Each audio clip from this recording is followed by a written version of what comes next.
Jina la Bwana libarikiwe sana. Mwambie jirani yako, neema ya kuzidishwa na kuongezeka. Tunaposema neema ya kuzidishwa na kuongezeka, tunazungumza kwa habari ya kingdom economics.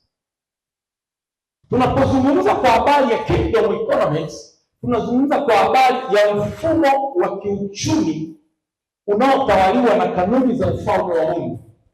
Tunazungumza kwa habari ya mfumo wa kiuchumi wa kimungu, wa kiroho. Naeleweka vizuri? Na tunapozungumza kwa habari ya uchumi wa kimungu au mfumo wa kiuchumi unaotawaliwa na kanuni za ufalme wa Mungu, tunapozungumza chanzo kikuu cha mfumo huu wa kiuchumi, chanzo kikuu ni Mungu. Chanzo kikuu ni Mungu, na lengo kuu ni uwakili. Lengo kuu la mfumo huu wa kingdom economics ni uwakili, kwamba sisi tuliookoka, tulijifunza juzi tukasema salvific grace. Sema salvific grace. Tunaposema salvific grace, tunazungumzia habari za neema sio ya kawaida. Ni neema iokoayo, ni neema ya wokovu, ambapo tulisema neema ya wokovu unapoipokea, unapokuwa umeokoka, kuna neema zingine zinazofuata. Zile neema zingine zinazofuata ni matokeo au zinaletwa kwa kusudi, kwa lengo la wewe kuwa wakili. Sisi tuliopokea neema ya wokovu, sisi tuliookoka ni mawakili wa kanuni za ufalme, mawakili wa siri za ufalme wa Mungu, mawakili wa uchumi wa ufalme wa Mungu, mawakili wa mali. Kama naeleweka? Muulize jirani yako, umeelewa? Anasemaje? Haleluya, haleluya. Biblia inasema vyote vijazavyo nchi ni mali ya nani? Ya Mungu. Sisi watoto wa Mungu, sisi tuliookolewa, wanadamu wote ni watu wa Mungu, lakini sisi tuliookolewa ni watoto wa Mungu. Mwambie jirani yako, kuna tofauti. Kila mwanadamu ni mtu wa Mungu, lakini kila aliyeokoka ni mtoto wa Mungu, na kila mtoto wa Mungu ni mrithi, ni mmiliki, ni wakili kwenye mali za baba yako. Ungekuwa umeelewa, ungekuwa umeshangilia. Walioelewa wanashangilia. Sema amina, sema amina. Jina la Bwana libarikiwe sana. Kwa lengo la kusudi ni wakili, ni wakili. Mungu anataka akukabidhi, aone uaminifu wako katika utunzaji wa mali za kwake, katika utunzaji wa mali za baba yako. Mwambie jirani yako, Mungu atakupa katika vilivyo vya kwake, sio tu ili ushiriki kula vya baba yako, ili aone uaminifu. Haleluya, haleluya.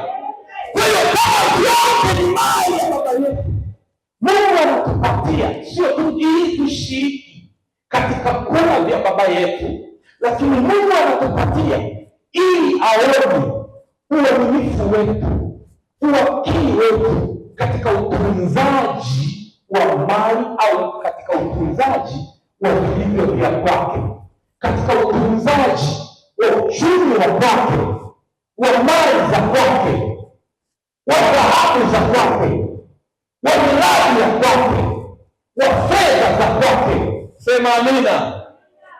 Wa uchumi wa kwake. Jina la Bwana libarikiwe sana. Haleluya. Kwa hiyo lengo kuu sio ukubwa au udogo wa mpaji. Lengo kuu ni uwakili na uaminifu wetu kwa vilivyo vya Mungu, kwa vilivyo visivyo vya kwetu, kwa vilivyo vya Mungu. Mungu anakuongeza uaminifu unapoongezeka. Mungu anakupunguzia uaminifu unapopungua. Amina ingekuwepo, ningesema watu wanaelewa. Muulize jirani yako, unaelewa? Kama unaelewa, mbona useme amina? Mbona useme amina kama unaelewa? Utakuwa unaelewa kweli wewe. Haleluya. Kwa hiyo lengo kuu sio miliki. Kusudi kuu sio miliki wa mali. Lengo kuu ni umiliki, ni uwakili katika umiliki wa visivyo vya kwako. Ni uwakili katika umiliki wa vilivyo vya baba yako, wa vilivyo vya Mungu. Sema amina. Unaweza ukaandika ni Zaburi sura ya 24 mstari wa kwanza, nchi na vyote vijazavyo dunia, nchi na vyote vilivyomo ndani yake ni mali ya Mungu. Kwa hiyo wewe unapopewa, unapimwa hatua ya kwanza, lengo la kwanza ambalo ndilo lengo kuu ni kupimwa uaminifu wako katika kutunza, katika kutumia, katika kumiliki vilivyo vya baba yako, visivyo vya kwako, vilivyo vya Mungu. Sema amina. Hatujaokolewa tukwende mbinguni. Hatujaokolewa ili tukae kake. Mwambie jirani yako kake. Hatujaokolewa tukae kake. Hatujaokolewa ili tunene kwa lugha. Hatujaokolewa ili tunaiwe vile. Pamoja na hayo, tumeokolewa ili tumiliki, tutunze, tushiriki. Sio tu kushiriki katika kutumia vya baba yetu, tushiriki katika uaminifu wa utunzaji wa vilivyo vya baba yetu. Mwambie jirani yako, kumbe kuokoka hakuna lengo dogo kama unalojifikiria wewe. Hakuna lengo dogo kama unavyodhani wewe. Uwe na akili kubwa, uwe na ufahamu mkubwa, ujue haki zako. Tumeokolewa ili tusimamie mali za baba yetu. Mali zote unazoziona duniani ni zake. Ukiokolewa, wewe ni msimamizi wa mali za Mungu baba yako. Unatakiwa kuonyesha uwakili, uaminifu, uwakili mwaminifu katika mali, katika kutunza, katika kusimamia, katika kutumia kwa uaminifu, kwa ushahidi ni mali za baba yako. Wa wapi? Wa mbinguni. Sema amina. Jina la Bwana libarikiwe. Hiyo ndio kingdom economics. Haleluya. Haleluya. Sasa nisikilize vizuri. Sisi leo tunashughulika na ombi na somo la neema ya kuzidishwa na kuongezeka. Unapopokea neema ya kuzidishwa na kuongezeka, ni matokeo ya uaminifu, ni matokeo ya kupigwa. Au neema ya kuzidi sana, umekuwa wakili mwaminifu, unaongezwa sana. Ukiwa sio wakili mwaminifu, huwezi kuongezwa sana, unaongezwa sana ukiwa wakili mwaminifu. Sema amen. Haleluya. Haleluya. Kuna kanuni pia za kingdom economics. Kuna kanuni zake. Kuna kanuni zake. Jina la Bwana libarikiwe sana. Biblia inasema kwenye kile kitabu cha Mwanzo kabisa, ile sura ya kwanza kabisa, ule mstari wa 28, baada ya Mungu kumuumba tu Adamu na Hawa, wazazi wetu wa kwanza kabisa, wanadamu wa kwanza kabisa, Mungu alikuwa tayari na mpango huu wa kingdom economics. Anawaambia Adamu na Hawa, zaeni mkaongezeke, mkajaze nchi. Mwambie jirani yako, mpango wa kingdom economics ni wewe kuongezeka na kujaza nchi. Kuongezeka watoto wa kimwili na kujaza nchi. kuongezeka fedha na kuijaza nchi, kuongezeka majumba na kuijaza nchi, kuongezeka miradi na kuijaza nchi, kuongezeka uchumi na kuijaza nchi, kuongezeka miradi na kuijaza nchi, kuongezeka dhahabu, kuongezeka madini, kuongezeka mali na kuijaza nchi. Kwenye kila eneo kuongezeka na kuijaza nchi. Hata watoto wa kiroho kuongezeka na kuijaza nchi. Sio eneo moja, sio maeneo mawili, maeneo yote uongezeke na kuijaza nchi. Kingdom economics. Sema amina. Haleluya, haleluya. Sasa kuna kanuni za kuzidishwa, kanuni za kuongezeka, kanuni kwa mawakili wa uchumi wa kimungu, kanuni za kuendesha, kanuni za kutawala, kanuni za kusimamia mifumo ya uchumi wa kimungu, mifumo ya uchumi wa kiroho wa kimungu. Sisi wakati tunajifunza hivi kule duniani kwa Ibilisi, na wao wana kanuni za uchumi wa kichawi, wana kanuni za uchumi wa kiganga, nao wana kanuni zao, na anayeishi na kuongezeka ni yule anayejua kanuni zote na kuzitii na kuzifuata. Huyu kwa huyu anayeongezeka ni yule anayejua kanuni zote. Cha kwanza ni ufahamu, cha kwanza ni maarifa. Mwambie jirani yako, ufahamu wa kwanza ni huu: vyote vijazavyo nchi ni mali ya baba yako, na wewe mtoto wake ni mrithi wa mali za baba yako. Sasa nisikilize vizuri, kuna kitu kwenye kanuni za ufalme wa Mungu, za uchumi wa ufalme wa kimungu, kinaitwa mbegu. Sema mbegu. Huwezi kupanda kama huna mbegu. Lazima uwe na nini? Na mbegu. Lazima uwe na mbegu. Mwambie jirani yako mbegu. Mbegu inaweza ikawa ni kipaji, mbegu inaweza ikawa ni maarifa, mbegu inaweza ikawa ni mahusiano, mbegu inaweza ikawa ni fedha, mbegu inaweza ikawa ni muda, mbegu inaweza ikawa ni afya uliyojaliwa na Mungu, mbegu inaweza ikawa ni uhai. Mbegu hizo zote ni nini? Ni mbegu, ni mbegu, ni mbegu. Mwanzo sura ya 8 mstari wa 22. Hazitakoma, mbegu zipo. Kwa hiyo mbegu tunazo. Mwambie jirani yako, mbegu unayo. Hii afya ulionayo ni mbegu. Hata kasura uliko nako hapo kazuri ni mbegu. Hata hiyo moyo ulionayo ni mbegu. Unaweza ukalichua kulitumia likakuletea uchumi wa kimungu. Mbegu inaweza ikawa ni akili, ni kipaji, ni maarifa. Mwambie jirani yako, naamini una akili, naamini una vipaji, naamini una muda, naamini una afya, naamini una nguvu. Hizi zote ni mbegu. Kwa lugha ya huku tunaweza tukasema hizi zote ni mitaji. Yote ni mitaji. Mitaji.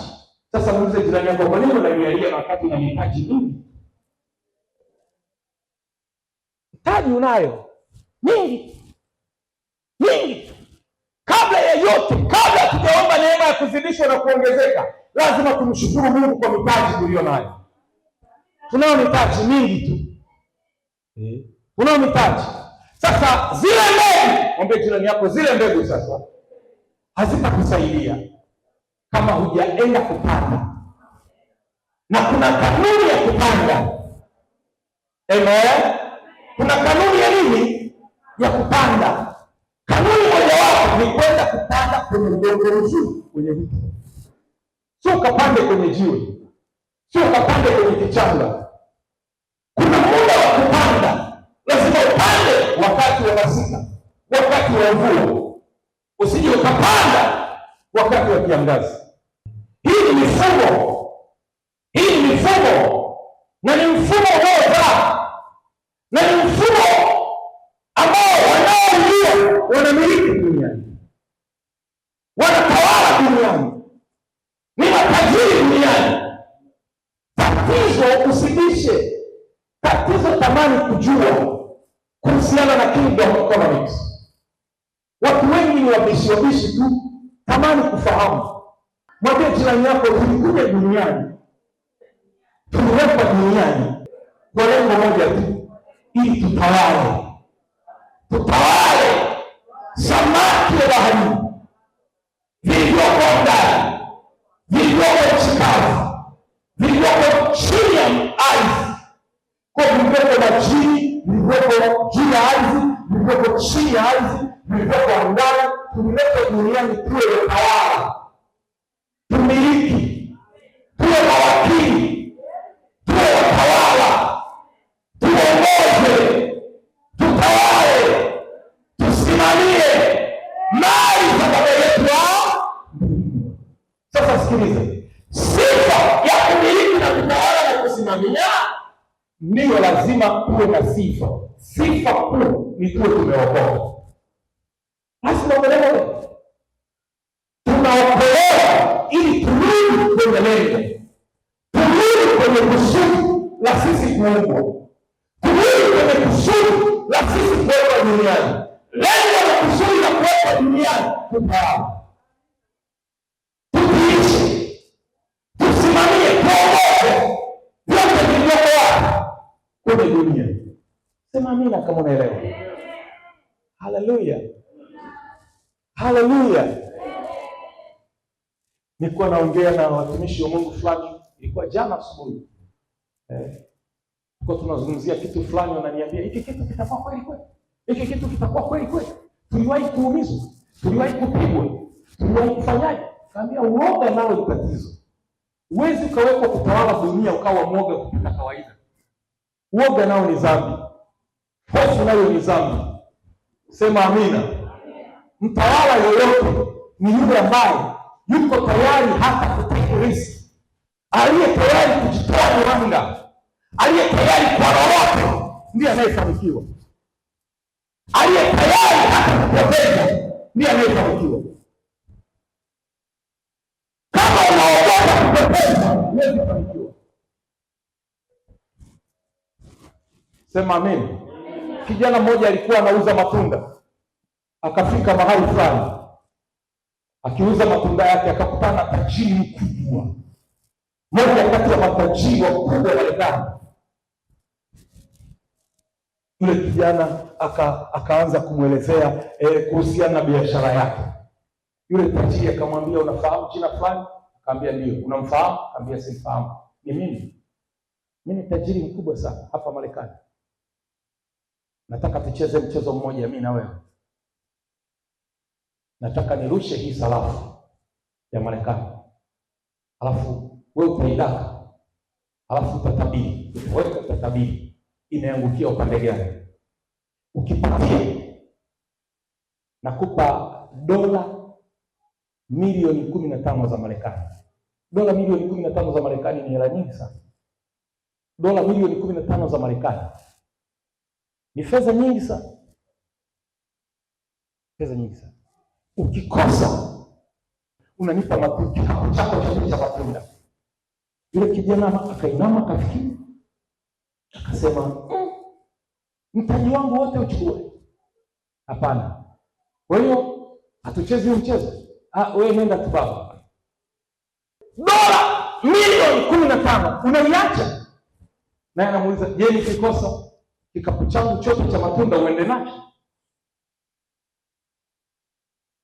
Yule tajiri akaondoka na fionza, akasema kumbe maskini wataendelea kubaki kuwa maskini. Kwa nini? Hawako tayari, ni waoga kujaribu, ni waoga kupoteza, ni waoga kushukuru. Muulize jirani yako, wewe ni mwoga? Anasemaje? Ana maswali fulani. Nikifungua duka, je, nikiungua moto? Nikifungua duka, je, wakiiba hela yote? Nikifuga ng'ombe, ninalala ndani, wanalala nje, je, wakipitiwa? Hiyo ni nini? Hofu, uoga. Sema amina.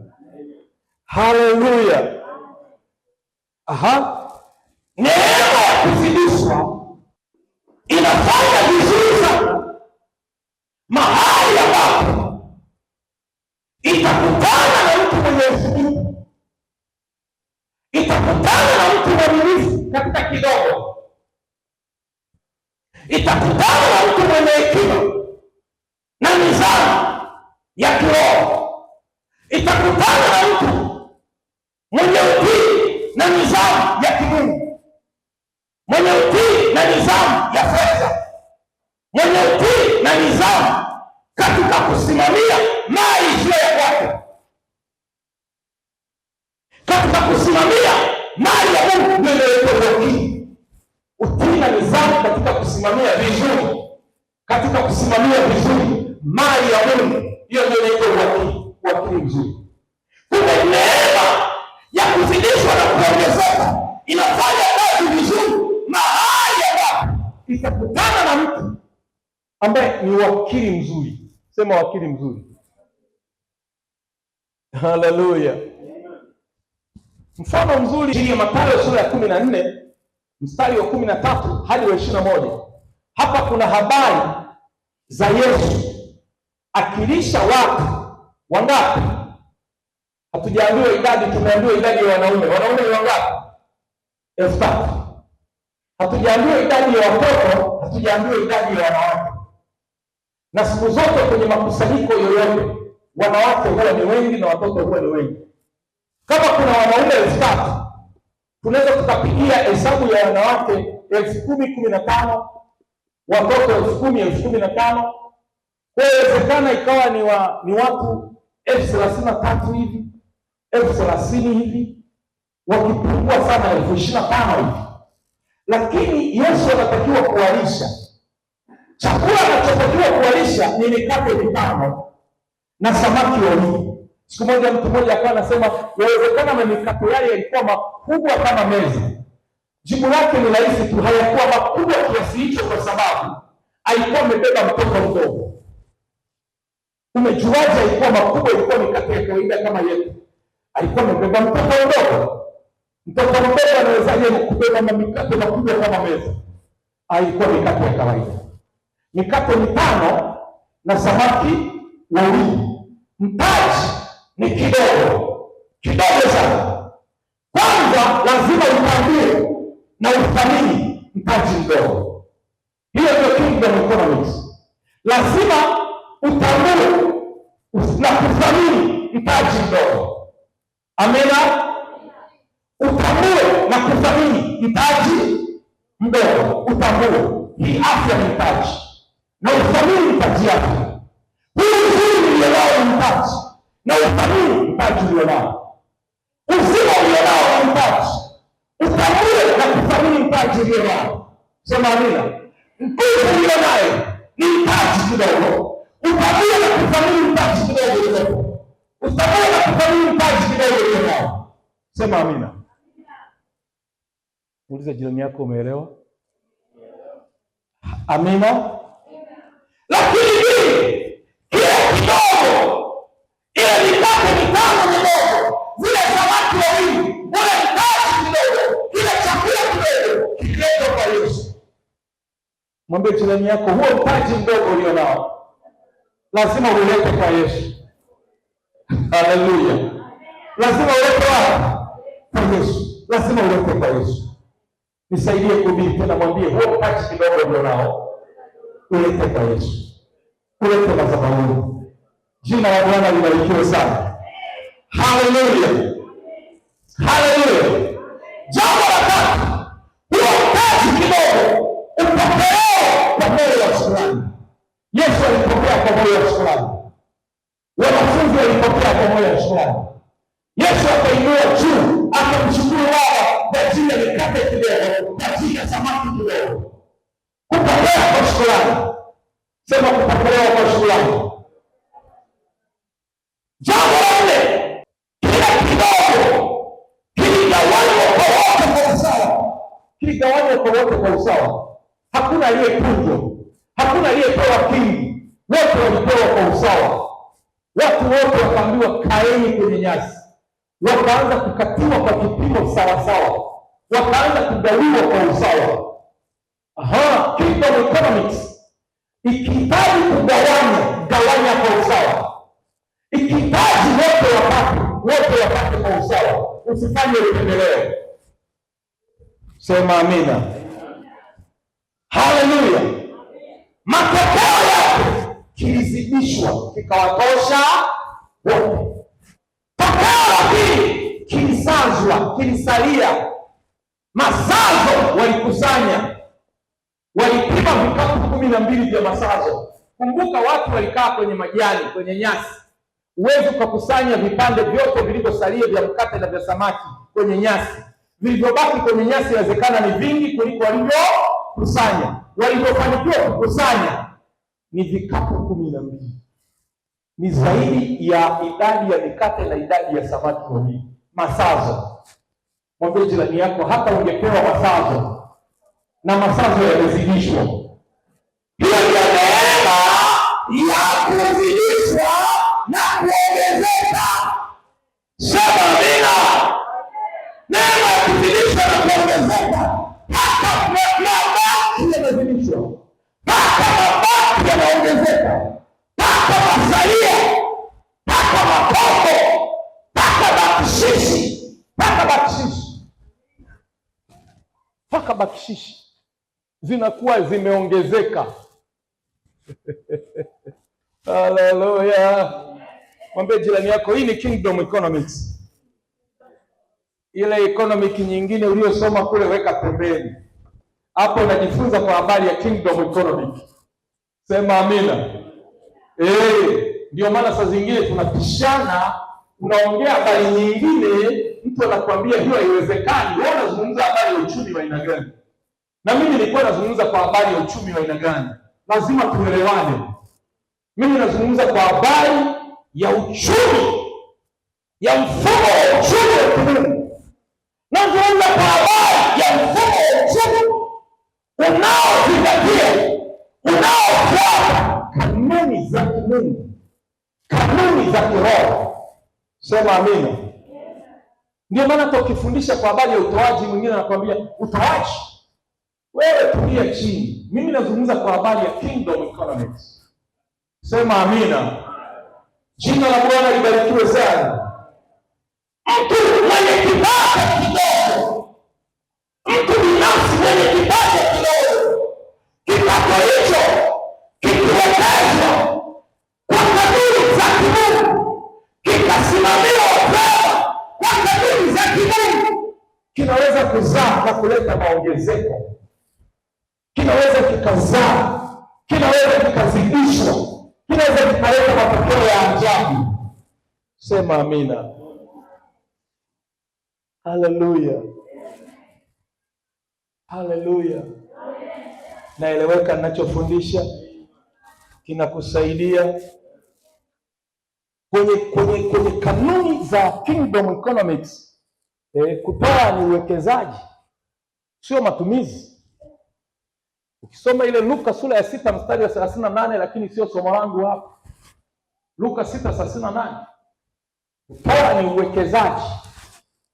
Mwambie jirani yako, kwenye kingdom economics utoaji sio matumizi. Utoaji ni uwekezaji. Ni investment. Ni uwekezaji.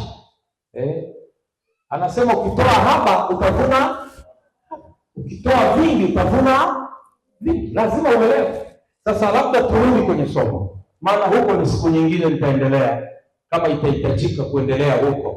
Jina la Bwana Yesu libarikiwe sana.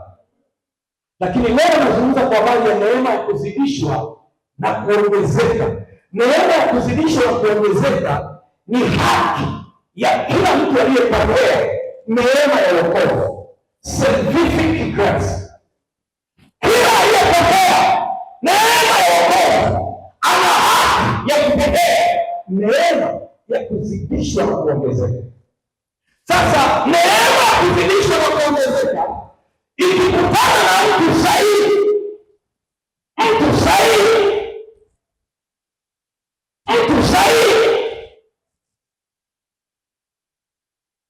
naomba nieleze hapo kidogo. Mtu sahihi, neema kuzidishwa na kuongezeka ni ahadi. Watu wenye nidhamu, wasimamizi wazuri wa mipango, watu wenye mikakati. Neema kuzidishwa na kuongezeka inafanya vizuri zaidi kwa watu wenye mipango, wenye uthubutu, wenye nidhamu, wenye usimamizi mzuri, wenye mikakati mizuri. Sawa? Amen.